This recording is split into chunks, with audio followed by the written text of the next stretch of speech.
சுவாமி விவேகானந்தர் போனதுக்கப்புறம் நம்ம மதமே என்ன மதம்னு அவனுக்கு தெரிஞ்சு. அதுவரை நம்ம மதமே அவனுக்கு நம்ம புறம் பாம்பாட்டின்னு வச்சிருந்தான்.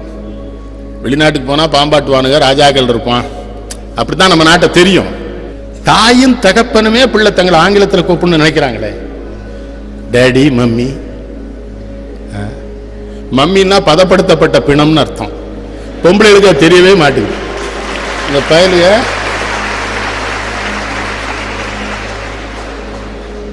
பல வீட்டில் கணவன்மார் தான் பிள்ளையை கூட்ட அம்மா மம்மின்னு கூப்பிட சொல்றது அந்த ரகசியம் தான். இவனால சொல்ல முடியல நேரடியாக. நான் பிணத்தோட வாடுறேன், கூப்பிட்டு அம்மா மம்மி கூப்பிடுன்றான். ஹக்கீஸ் எங்க ஊர்ல ஒரு 18 வயசு பேருந்து கேட்கான், எங்க வயசுக்கெல்லாம் இன்னும் வரலையா மாமா அதுன்னு கேட்கான். விளங்குவானாங்க. அங்க பன்னம்பார கிழவின்னு ஒரு கிழவி 80 வயசு இருக்கும். அந்த மாக்கே சாப்பாட்டுக்கு வழி கிடையாது. பக்கத்தில் போய் கேட்குறேன், பாட்டி நல்லா இருக்கியான்னு பார்த்துட்டு, திருநெல்வேலி மாமாண்ணா அப்படி. ஆமா நல்லா இருக்கியா? நல்லா இருக்கேன்னு. உன்ன நான் டிவி பெட்டியில் பார்த்தனேன்னுது. நான் 8வது பிறந்தவனா நீ? ஆமா. சாப்பிட்டுட்டு போங்குது, அதுக்கே சாப்பாட்டுக்கு வழி கிடையாது. சுல்தான் மொத்தமா வர்றா, ரஜபுத்திர வீரர்களை வென்றெடுத்துக்கிறார். வென்றெடுத்து உள்ள வராங்க சுல்தான்லாம். வந்த உடனே 74,500 பெண்கள் தீயில இறங்கிடுறாங்க. அவங்கள்ட்ட முகலாய பேரரசர்கள்ட்ட சிக்கி சீரழிஞ்சிடக்கூடாது. அந்த 74,500 சாமி நினைவுபடுத்துறாரு. 74 சொல்லுவோம். ஏதாவது ஒன்று எழுதி அதை ஒரு கூட்டில் போட்டு அடைச்சிட்டு மேலே 74 எழுதிட்டு அதை எவனுமே தொடமாட்டான். அதை தொட்டால் பல பெண்களை கற்பழித்த பாவத்திற்கு அவன் ஆளாவான். அது ரஜபுத்திர வம்சம். சித்தூராணி பத்மினி இருக்குல்ல, சித்தூராணி பத்மினி, அந்த மாட்டி சுல்தான்கள் அவளும் நின்று எதிர்த்து போரிட்டு அவளை துரத்துறா. இன்னொரு நாள் ராணி என்ன பண்றான்னு சொல்றாரு சுவாமிஜி. தன்னுடைய சொந்த ரஜபுத்திர மன்னர்கள் அத்தனை பேருக்குமே ராக்கி அனுப்பிச்சு சகோதரன். போர் வலுக்கிறவங்களும் ராக்கி போனவனே நம்ம சகோதரி அத்தனை பேர் வர்றாங்க. முகலாய பேரரசை அடித்து விரட்டுகிறார்கள். அத்தனைக்கு மேல ஜான்சி ராணி லட்சுமி பாய், அந்தமா பிராமண பொண்ணு. ஜான்சி ராணி பிராமண பொண்ணு. அவ வெள்ளையரை ஏத்து போரிட்டது வரிசையா சொல்லிட்டு வர்றாரு. இத்தனை சிறந்த வீரர்களாக, நிர்வாகத்தில் சிறந்தவர்களாக, அறிவில் ஆற்றலில் சிறந்தவர்களாக, வேற்று பேரரசையை எதிர்த்து துரத்து அளவுக்கு இருந்த இந்த பெண்களை ஏன் மீண்டும் அடிமையாக்கினீர்கள்? பெண்களுக்கு கல்வி கூட அவங்க படிக்கட்டும். ஏன்னா மேல்நாட்டில் நம்ம பத்தி ரொம்ப தப்பா தானே பிரச்சாரம் பண்ணி வச்சிருந்தான். சுவாமி விவேகானந்தர் போனதுக்கு அப்புறம் நம்ம மதமே என்ன மதம்னு அவனுக்கு தெரிஞ்சு. அதுவரை நம்ம மதமே அவனுக்கு நம்ம புறம் பாம்பாட்டின்னு வச்சிருந்தான். வெளிநாட்டுக்கு போனால் பாம்பாட்டுவானுங்க, ராஜாக்கள் இருப்பான், அப்படித்தான் நம்ம நாட்டை தெரியும். விவேகானந்தர் வெளிநாடு பூரா சுற்றுப்பயணம் பண்ணி தான் மதத்தின் பெருமைகள் அங்கே எடுத்து சொல்றார். கொஞ்சம் கொஞ்சமாக தானே உலகம் நம்ம தெரிஞ்சுக்கிறது. அப்பா அவங்ககிட்ட சொல்றார். அங்கே யாரோ அமெரிக்க பெண் கேட்டிருக்கா, உங்க நாட்டில் கணவனோட மனைவி மேஜையில் உட்காந்து சாப்பிடுவாளான்னு கேட்டிருக்கா. இப்போ சாமி சிரிச்சுட்டே சொல்லிருக்காரு, மேஜை இருந்தால் தானே மேஜையிலேருந்து சாப்பிட, நாங்கள் தரையில் உட்காந்து சாப்பிட்றவங்க என்னாரம். நாங்கள் தரையில் உட்காந்து சாப்பிட்ற ஆளுமா? உங்களை மாதிரிலாம் எங்கள் நாட்டில் சம உரிமை என்று மனித பண்பு இல்லாமல் நாங்கள் நடப்பது கிடையாது. ஒரு தாயின் கடமை என்ன தெரியுமா? முதல்ல வீட்டில் எல்லாம் சமையல் சாப்பாடு முடிஞ்சதுன்னா ஏழை எளியவர்களுக்கு அவர்களை நம்பி இருக்கிறவங்களுக்கு முதல்ல உணவு கொடுப்பாங்க. அப்போ பிராணிகளுக்கும் பறவைகளுக்கும் கொடுப்பாங்க. அப்புறம் உறவினர்களுக்கு, அப்புறம் குழந்தைகளுக்கு, அப்புறம் கணவனுக்கும் கூட பிறந்தவர்களுக்கும். கடைசியாக தான் தாய் சாப்பிடுவா. சில நேரத்தில் தனக்கு சாப்பிட்றதுக்குன்னு உணவு வச்சிருப்பா. கடைசி நேரத்தில் ஏதாவது அதிதி விருந்தினர் வந்துட்டா அந்த சாப்பாட்டை அவ கூட்டு சாப்பிடாம இருப்பாள் ஒழிய, எங்கள் தாய்மை பண்பு அத்தனை சிறந்தது. பெண் என்பவள் தாயாக, தேவியாக, தெய்வமாக மதிக்கப்படுகிற நாடு. சரிசமம் என்கிற பெயரில் மனித பண்பாடற்றவர்களாக எங்கள் பெண்கள் இருந்ததே இல்லை. அதனால் மேஜைக்கும் எங்களுக்கும் சம்பந்தம் இல்லைங்க. நம்ம நாட்டில் மட்டும்தாங்க எந்த வீட்டுக்கும் திடீர்னு போயிடலாம் சாப்பிட்றதுக்கு. பார்த்துறீங்களா? நான் இங்கிலாந்துக்கு போயிருந்தேன். என் நண்பன் ஒருத்தன் என் கூட வந்துட்டாங்க. அங்கே ஒரு நண்பர், ஆங்கில நண்பர், என்ற தமிழ் மேலே ரொம்ப காதல் கொண்டவர். அவர் அழைச்சிட்டு அவர் ஒரு தடவை வாங்கல வீட்டுக்குன்னாரு. நமக்கு இந்த தமிழ்நாட்டு பண்பாட்டில் அவன்கிட்ட சொல்லாமல் போயிட்டேன். சொல்லாமல் போனால் அவன் பாட்டு சாப்பிட்டுட்டு இருக்கான், எங்களை சாப்பிடவே சொல்லலை. இப்போ நம்ம ஊர்லன்னா போனோடனே நீயும் சாப்பிடுமா, அவன்கிட்ட இருக்கிற 2 ரொட்டி நமக்கு ஒன்று வைப்பான். அவன் பாட்டு சாப்பிட்றான். ஏன் கூட வந்த பயிலுக்கு பசி ரொம்ப. இவன்கிட்ட என்ன நினச்சி நம்மளை சாப்பிட சொல்ல மாட்டேங்கிறான்னா, அதான்டா இந்த நாட்டு பண்பாடு. நம்ம ஊர் மாதிரி சொல்ல மாட்டான். நீ பேசாமல் நான் எங்கேயாவது வெளியே போய் சாப்பிட்டுக்கோ இருங்கிற. இவனுக்கு பசிக்குது. அண்ணாச்சி 50 ரொட்டி வச்சிருக்கானே, என்ன சொல்ல மாட்டான்டா. 5 ரொட்டி இருந்தாலும் பங்கு வைக்க வேண்டும் என்றால் அது இந்தியாவில், தமிழ்நாட்டில் நம்முடைய மக்கள் தான் அதை செய்வார்கள். இவர் உலகத்தில் பெரியவர்களை இவன் செய்ய மாட்டான்.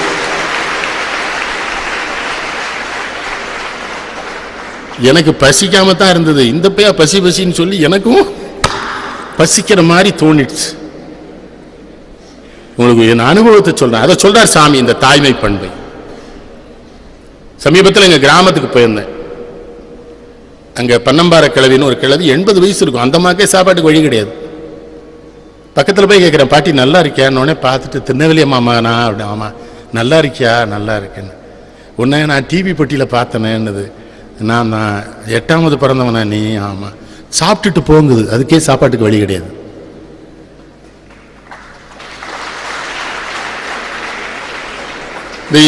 என் கூட வந்த 2 பேரும் சொன்னா, என்ன அவ சாப்பிட்டு போவாங்கன்னு பேசாம இருக்கு. நான் சாப்பிட்டு போறேன்ட்டு. எங்க போறேன்? நான் வயக்காட்டுக்கெல்லாம் போயிட்டு வரேன். நான் சாப்பாடு ரெடி பண்ணிடுறேங்க. கிராமம் பார்த்தீங்களா? ஒரு வீட்டிலேருந்து சோறு கொடுத்துருக்காங்க, ஒரு வீட்டிலேருந்து குழம்பு கொடுத்துருக்காங்க, ஒரு வீட்டிலேருந்து ரசம் கொடுத்துருக்காங்க, ஒரு வீட்டிலேருந்து மோர் கொடுத்துருக்காங்க. எங்கேயோ 2-3 வாழை இலையை அந்த கிளவி வெட்டிட்டு வந்துடுச்சு. அந்த இன்ஸ்பெக்டர் வீட்டில் கூப்பிட்டு போய் இலையை போட்டு அது பருமாறுது. நான் மகிழ்ச்சியாக சாப்பிட்டேன். என் கூட வந்தவனுக்கு கேட்டான், எப்படி சாப்பாடு தயாராச்சு? அதாண்டா இந்தியா, அதாண்டா தமிழ்நாடு, அதுதாண்டா நம்ம கிராமம். அவளுக்கு சோத்துக்கு இல்லை.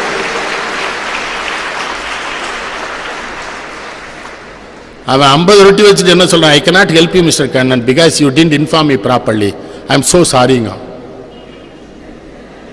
இது நீ முறையா சொல்லாம வந்துட்டா உனக்கு தர முடியாதுன்றான் வெள்ளைக்காரன். அவன் தான் வெள்ளைக்காரன். அதனால தான் நம்ம பையங்க பூரா ஆங்கிலத்தில் தானே பேசுறாங்க. அப்பாட்டே ஆங்கிலத்தில் தானே பேசுறான். டாடி அப்படி விடுங்கிறான். இவனை அடிக்கப்படாத, வப்பனை தூக்கி போட்டு மிதிக்கணும். இவன் இங்கிலீஷ் வப்பன் கேட்டுட்டு இருக்கான் பார்த்தீங்களா, அவனை அடிக்கணும்.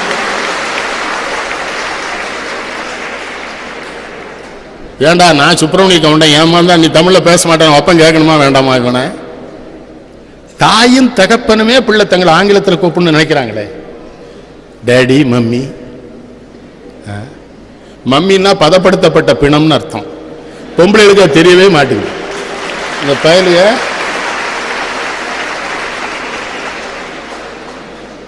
பல வீட்டில் கணவன்மார் தான் பிள்ளையை கூட்ட அம்மா மம்மின்னு கூப்பிட சொல்றது அந்த ரகசியம் தான். இவனால சொல்ல முடியல நேரடியாக. நான் பிணத்தோட வாழ்றேன், கூப்பிட்டு அம்மா மம்மி கூப்பிடுன்றான். நான் ஒரு மொழிக்கு எதிரானவன் இல்லை. ஆங்கிலம் இல்லை என்றால் அமெரிக்க நாட்டிலே போய் சகோதர சகோதரிகளை என்று சுவாமி விவேகானந்தர் ஒத்துக்கிறேன். அங்க பேசு. இங்க நமக்குள்ள என்ன? I have seen you Vijay TV Tamil பேசி செங்கல் மூச்சு. It's a fine program-ங்கிறான். அவன் பேர் கருப்புசாமி. அந்த நாய்க்கு எவ்வளவு திமிர் இருக்கணும். ஏண்டா நான் தமிழன், நீ தமிழன். நான் விஜய் தொலைக்காட்சியை தமிழ் பேசி செங்கல் பேச்சு எங்க உங்க நிகழ்வை பார்த்தேன் ஐயா, நன்றாக இருந்தது சொன்னேன். At last I came to understand that Thiruvalluvar is a great poet-ங்கிறான் ஒருத்தன். திருவள்ளுவரே கிரேட். இந்த சமூகத்தில் பெண்கள் தாயாக மதிக்கப்படுவது அருமையா சொல்றாரு. அப்ப மருமகள் வராள்ல, அதான் சாமி. மகள் இங்கிருந்து போகிறாள், இன்னொரு மகள் வருகிறாள். அதனாலதான் அதுக்கு பேரே மருமகள். அந்த மகளுக்கு பதிலாக இன்னொரு. நம்ம பெண்கள் சரியா இருக்காங்களா? எல்லா மாமியாரும் அவ மாமியாற்றப்பட்ட துன்பத்தை தான் மருமகளுக்கும் படிப்பிக்கணும்னு நினைக்கிறாள் ஒழிய, அந்த மாமியார் மனித குணம் இல்லாம இருந்தா நான் மனித குணத்தோடு இருப்பேன்னு மருமகள் அரவணைக்கிற மாதிரி மாமியார்கள் இன்னும் தயாராகலையே. அதான இப்ப சங்கடம். இந்த நாட்டில் தாய்மை பண்பு முழுமையா இருந்துன்னு வைங்க, அது வராது. நான் எங்க அம்மாவை இன்னும் தெய்வமா கருதுற காரணம், 4 மருமகளையும் தான் மகள் மாதிரி எங்க அம்மா நடத்தி நான் பார்த்திருக்கேன். அவங்களே சோறு ஊட்டுவாங்க அவங்களுக்கு. சரி, நமக்கு எனக்கே கூட சங்கடமா இருக்கு. என்ன அவளுக்குலாம் ஊட்டிட்டு இருக்க சோறு எங்களுக்கு ஊட்டுறதை விட்டுட்டுன்னு ஒரே வார்த்தை சொன்னாங்க. 20 வருஷம் இன்னொரு வீட்டில் வளர்ந்து நம்ம வீட்டை நம்பி வந்திருக்குதுப்பா அந்த பிள்ளைகள், அதுக்கு ஏதாவது அதிர்ச்சி வந்துடக்கூடாது. வேற இடத்துல வளர்ந்துதானே இங்க வருது. 20 வருஷம் வேற குணம் வேற எண்ணம். அது அப்ப அதுக்கு தாய்மை பண்போட ஒரு தாய் குடும்பத்துல தலைவராக இருந்தா தானே அந்த குடும்பத்தை காப்பாற்ற முடியும். பெண்களுக்கு சொல்றேன், நிறைய படிங்க.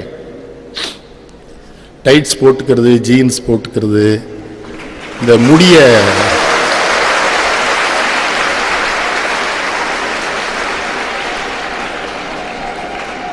முடிய இஷ்டத்துக்கு வெட்டிக்கிறது, இங்க ரெண்டு தொங்குது, இங்க ஒண்ணு வருது. என்னை மன்னித்துக் கொள்ளுங்கள், அது அல்ல பெண் விடுதலை, அதல்ல பெண் விடுதலை. உங்களுக்குரிய உரிமைகளை, உங்களுக்கு தரப்பட வேண்டிய சமூக அந்தஸ்தை உங்களுக்கு தரப்பட வேண்டிய இடங்களை எல்லாம் உடனே பெறுவதற்கான முயற்சிகளில் நீங்கள் ஈடுபடுங்கள், நாங்கள் அனைவரும் உங்களோடு இருக்கிறோம். இது அல்ல, அசிங்கமா இருக்கு.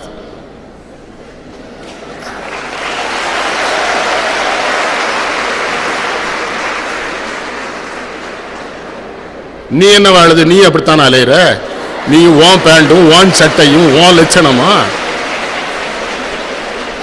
என்ன உற்சாகமா கைதட்டுறானுங்க பாருங்க சண்டாளங்க. உனக்கு ஒரு மனைவி வரத்தான் போறா கண்ணு. நான் என்ன சொல்றேன், இந்த நாட்டுக்கு எனக்கு இந்த கேரளாவை ஏன் ரொம்ப பிடிக்கும். மலையாளத்தில் இந்த கதாநாயகன் எல்லாரும் வேட்டி சட்டை போட்டு தானே வரான். மம்முக்காவா அவன் வந்தாலும் அப்படித்தான், லாலேட்டா வந்தாலும் அப்படித்தான் வரான். மருத்துவக் கல்லூரி மாணவர்களே வேட்டி சட்டையில தான் வரான். இந்த பேண்ட்டை எப்படி போடுறானுங்க, எப்படி கலத்துறானுங்கன்னே தெரியல. அது இந்திய பண்பாடுகள், நமக்குன்னு பண்பாடு, நமக்குன்னு ஒழுக்கம். நம்ம பல்வேறுபட்ட இனங்களாக குழுக்களாக பிரிந்திருந்தாலும் அவங்கவுங்க பண்பாடு கலாச்சாரத்தை நம்ம காப்பாற்றணும்ல. நடனம்னா நம்ம நடனம் இருக்கு, எத்தனை நடனம் இருக்கு இந்த இந்தியாவுக்குள்ளே. மணிப்பூரில் ஆரம்பிச்சு கேரளால கதகளி வர, மோகினி ஆட்ட வர எத்தனை இருக்குது. நம்முடைய பெண்கள் அதை பயிற்றுவிக்கலாமே, பயிலலாமே.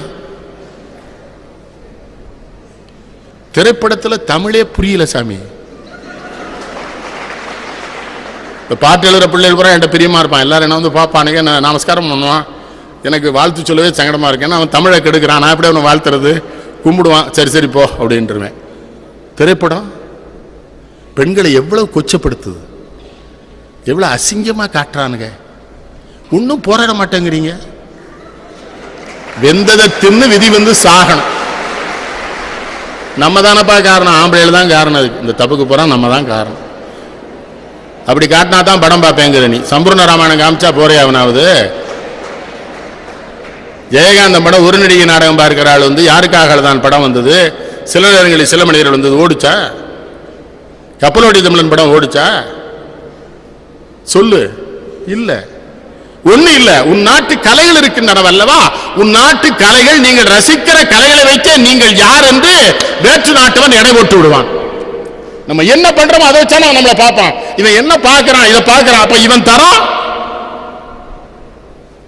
சுவாமி அதுலதான் வருத்தப்படுறார். நம்ம பண்பாடு, நம்ம கலாச்சாரம், நம்முடைய ஒழுக்கம், நம்முடைய பண்பு, அதான் பெண்கள் மேல அவருக்கு மிகப்பெரிய பிரியம். பெண்கள் என்ன சொல்றார், படி. இந்த சமூகம் பெண்களை படிக்க விடாம படிச்சுட்டு சொன்னா ஒத்துக்க மாட்டேங்கிற. படிச்சுட்டு தான்ப்பா இருந்தாங்க, இடையில நின்றுடுச்சு. ஆனா இன்னும் எங்கள் பெண்கள் அறிவாளிகளுக்கு ஒரு கருத்து சொல்றாரு. நரேந்திரனான நான், நரேந்திரனுக்கு 10 வயது வரை உலகத்தை, இலக்கியத்தை, சமூகத்தை, ஆன்மீகத்தை சொல்லி தந்தது என் தாய்ங்கிறார். அவங்க அம்மா தானே சிவாஜிக்கு, அவங்க அம்மா சத்ரபதி சிவாஜிக்கு அவங்க தாய். நாவுக்கரசருக்கு அவ தங்கை, அவங்க அக்கா திலகவதி இல்லையா? அப்ப பெண்கள் தான் பாடம் சொல்லித்தர முடியும். அதனாலதான் 5வது வகுப்பு வர முதலமைச்சருக்கு நான் ஒரு முறை கடிதம், 5வது வகுப்பு வர பெண்களை மட்டுமே ஆசிரியர்களாக வையுங்கள். ஏன்னா அது குழந்தைகள், அது பெண்கள் தான் சொல்லிக் கொடுக்கணும். 5 வயது அதான் சரி வரும். நேற்றே ஒரு தவறு நடந்திருக்கு பார்த்தீங்களா சாமி, கும்பகோணத்துக்கு பக்கத்தில். இந்த வேன் ஓட்டுற பையன் செல்போன் வச்சுட்டே ஓட்டிருக்கான். அரசாங்கம் எத்தனை முறை எழுதுது, எத்தனை குழந்தைகள் இறந்து போயிட்டாங்க. அது மட்டும் இல்லை, இறங்கி ஓடுற வரை செஞ்சிருக்கான். அந்த கிளீனர் பையனும் ஒரு டீச்சர், அந்த பொண்ணுக்கு நீச்சல் தெரியாதான். 11 பிள்ளைகளை காப்பாற்றிருக்கு. ஒரு பள்ளத்துக்குள்ள ஒரு பிள்ளை போயிடுச்சுன்னு அதை போய் தூக்க, நீச்சல் தெரியாதத்துல இதுவும் மாட்டிக்குச்சு. அது பெண், அந்த பொண்ணு. டிரைவர் ஓடியே போயிட்டாங்க. இது நல்ல கருவி தான் செல்போன், நான் இல்லைங்கல. பெரிய மனுஷன் படித்தவனே. நேற்று நான் மகிழுந்தில் வர்றேன் திருநெல்வேலியிலேருந்து. எனக்கு முன்னால் ஒரு மகிழுந்து அலபாஞ்சிக்கிட்டு போகுது. பார்த்தா அது மருத்துவர், டாக்டர். பின்னால் டாக்டர்னே போட்டிருக்கார். நான் இறங்கி போய் முன்னால் நின்னேன். என்னை பார்த்தோம், அவருக்கு சங்கடமாக போச்சு. ஐயா ஐயா ஐயான்னாரு. மருத்துவமனைக்கு ஆள் சேர்க்கிறதுக்கு ஏற்பாடான்னு கேட்டேன்.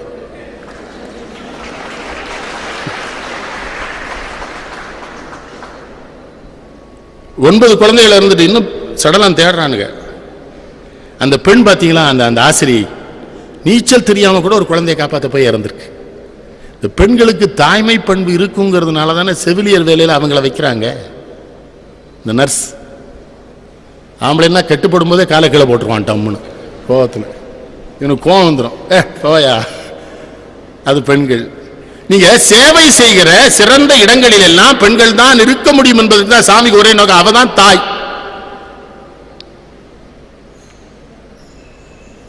இல்லைன்னா யாஜ்ஞவல்கியர் வடமொழியில மிகப்பெரிய புலவர் யாஜ்ஞவல்கியர். அவளே வாசக் நவீன் ஒரு பெண் தான் கேள்வி கேட்டிருக்கா. ஆன்மீகம்னா என்ன, கடவுள்னா யாருன்னு கேட்டு ஜனகருடைய சபையில் என்ன சொல்லியிருக்காங்க? அவளுக்கு பதில் சொல்லிட்டு அப்புறம் நீ துறவின்னு சொல்லு. அப்படி பெண்களுக்கு இருந்த இடம் அந்த நாட்டில் இப்போ 33% கொடுக்க மாட்டேங்கிறானே. நாடாளுமன்றத்தில் 33.3 இந்த தடவை கூட தீர்மானம் வருங்கிறாங்க, வர விட மாட்டான். நான் என்ன சொல்றேன், பெண்கள் தான் சரிபாதிங்கிறீங்க இல்லையா? ஆதிசக்தி தானே அரணும் உடம்பில் கோர்த்தான், அயன் வாணிதனை நாவில் அமர்த்தி கொண்டான், சோதிமணி முகத்தாளை செல்வம் யாவும் சுரந்தருளும் வெளியாளை திருவை மாலவனும் மார்பில் ஏந்தி கொண்டான், மானோர்க்கேனும் பாரதி சொல்றான். சிவபெருமான் சரிபாதி கொடுத்தான்ல, திருமால் மார்பில் வச்சுக்கிட்டார்ல லட்சுமிய, பிரம்மா நாக்கில வச்சுக்கிட்டார்ல. அப்ப நீ வணங்குகிற கடவுள் புறா மனைவியருக்கு சரியான உரிமை கொடுத்திருக்க, நீ கொடுக்கணும்னு அதுக்கு தான் கடவுள் அப்படி கொடுத்திருக்கான்னு பாரதி சொல்றான். பண்றோமா? அவர்கிட்ட நேர்மை சுவாமிஜிட்ட இவ்வளவும் ரொம்ப சொல்லிட்டு சொல்றாரு, மனைவிமாரை பற்றி நான் பேசுவது தவறுங்கிறார். எவ்வளவு நேர்மை பாருங்க. ஏன்னா எனக்கு தெரியாது, நான் துறவி. அப்ப பெண்கள் துறவியா இருக்க முடியாதான்னு ஒரு கேள்வி ஒரு முடியும். அவர்கள் இருந்த நாடு இந்த நாடு. இடையிலே சிலர் இதனை அப்ப பெண்கள் எங்க இருக்கணும்னு அவர் எதிர்பார்க்காரு தாயா.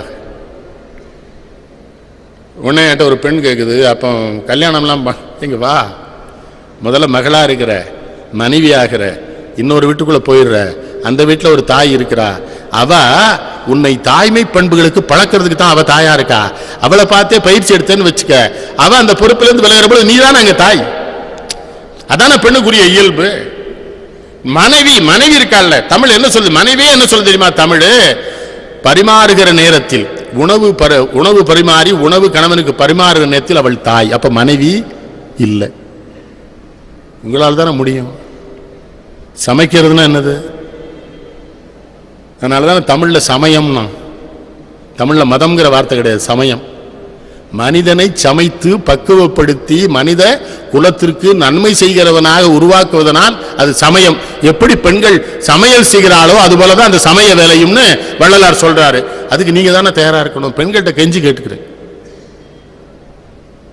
வருத்தப்படுறாங்க, ஏதோ பழைய ஆளா இருப்பான் போல இருக்கு, அது மாட்டாத இது மாட்டாதேன்னு சொல்றான்னு. நீங்களே கொஞ்சம் தனியா நின்று கண்ணாடி முன்னால பாருங்க, உங்களுக்கே அது அசிங்கம்னு தோணும். அது ஆடையா? அதுல இங்கெல்லாம் வெட்டி வேற விட்டுறாங்க, இங்க வெட்டி விட்டு அங்க வெட்டி விட்டு. நம்ம நாடுன்னு இருக்குமா? நம்ம நாட்டுக்கு ஒரு வெளிநாட்டில் அப்படிதான் இருப்பாங்க. சைனர்களை பார்த்தா எனக்கு பொறாமையா இருக்கு, அவ்வளவு ஒல்லியா இருப்பாங்க, எந்த நோயும் கிடையாது, ஒன்றும் கிடையாது. எப்போ பச்சை தேயிலை இருக்குல்ல வீட்டில் நிரந்தரமா போட்டு வச்சுக்கோமா, சீரக வெள்ளம் மலையாளத்தில் வச்சுக்கோமா அங்கே வச்சிருக்காங்க. நான் மலேசியாவில் சிங்க அவன் பாடு குடிச்சிட்டே இருக்கான். அதை நம்ம மாதிரிலாம் உட்கார்ந்துலாம் திங்கிறது கிடையாது. இந்த வெங்காயம் போட்டு நொய்யரிசி கஞ்சி வச்சிருக்கிறான், அதைத்தான் குடிக்கிறான். பச்சை தேயிலை தான் உடம்பு. நம்ம 4 வேளை சாப்பிட வேண்டியிருக்க. சாப்பிட்றதுல நம்ம மாதிரி உலகத்திலே திட்டம் போட்டு வகையா வச்சு பசிக்கு சாப்பிட்ற புத்தியே இல்லாம போச்சே. கிளவி ஒரே ஒரு வார்த்தை சொல்லிட்டு போயிட்டாலும் ஔவையார், பசித்து புசி. உங்களுக்கெல்லாம் ஔவையார் தெரியுமோ தெரியாதோ? ஏன்னா நீங்கள்லாம் தமிழர்களாக இருப்பதனால் நிச்சயம் உங்களுக்கு தெரிந்திருக்காது என்று நான் கருதுகிறேன்.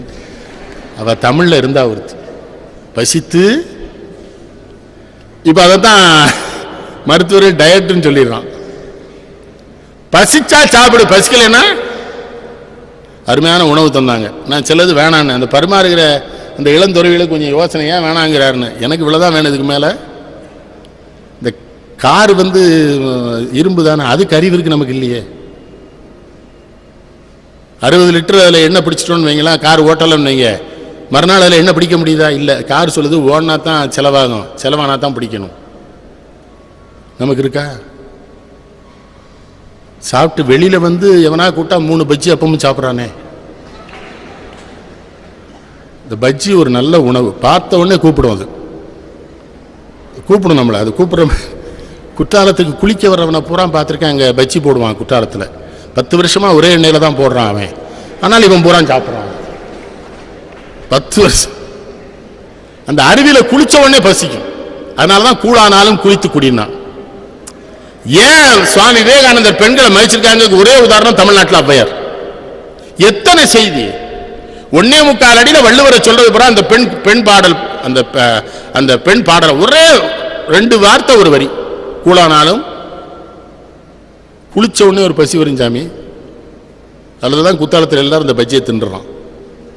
இன்னொரு சங்கடம் தெரியுமா? தினத்தந்தி பேப்பர் வெட்டி தொங்க விட்டுப்பான் அந்த பஜ்ஜி கடைக்காரன். இவ அதை வாங்கி எண்ணெயை எடுக்கானா. எண்ணெய் எப்படிதான் எடுக்க முடியும்? அது ஒரு 10 பேப்பர்ல கசக்கி புளிஞ்சு அப்புறம் அது பஜ்ஜியாவே இருக்காது. அப்புறம் அதை தின்னுட்டு ஆலங்குளத்துக்கு பக்கத்தில் எங்கள் மகள் வந்து போகும்போது சொல்லுவான், அண்ணாச்சி ஏப்பம் வருத ஒரு மாதிரியுமா. நான் சொன்னேன், அது ஏமில் தின்ன, அவன் 10 வருஷமா ஒரே நிலை தான் சுட்டுட்டு இருக்கான், ஏன் தின்ன?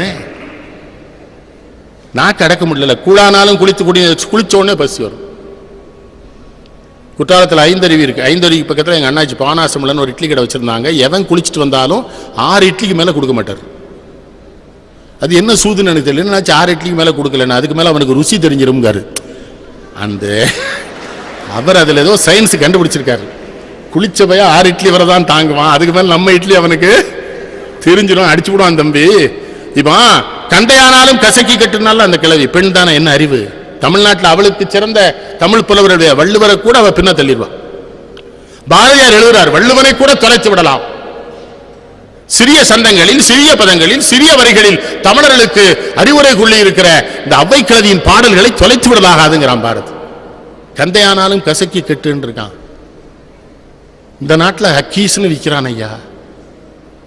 தொலைக்காட்சியில் காட்டுறான ஹக்கீஸ் 1 லிட்டர் உள்ளேயே தங்கும், வெளியேயே போகாது. வெளியே போனாலும் வெளியே போகாது, உள்ளே போனாலும் வெளியே போகாது. 1 லிட்டர் ஊற்றி காட்டுறான். அட கிறுக்கு பயலுக்கு பிறந்த பயல்களா! அது குளிர் நாட்டில் வாழுகிற குழந்தைகளுக்கு அவனுக்கு தயார் பண்ணதுடா. அதே அமெரிக்காவில் குளிர் பகுதியில் இருக்கு, வெப்ப பகுதியில் இருக்காது. இந்த நாட்டுக்கு அது எதுக்கு? நம்ம கிளவிலாம் ஒரு மண் துணியை கட்டி விடுவா, அது பாட்டு வெளியே போகும், தொடச்சி சூழ போட்டுருவா, கழுவிடுவா. ஹக்கீஸ் எங்க ஊர்ல ஒரு 18 வயசு பேருந்து கேட்கான், எங்க வயசுக்கெல்லாம் இன்னும் வரலையா மாமா அதுன்னு கேட்கான். விளங்குவானா?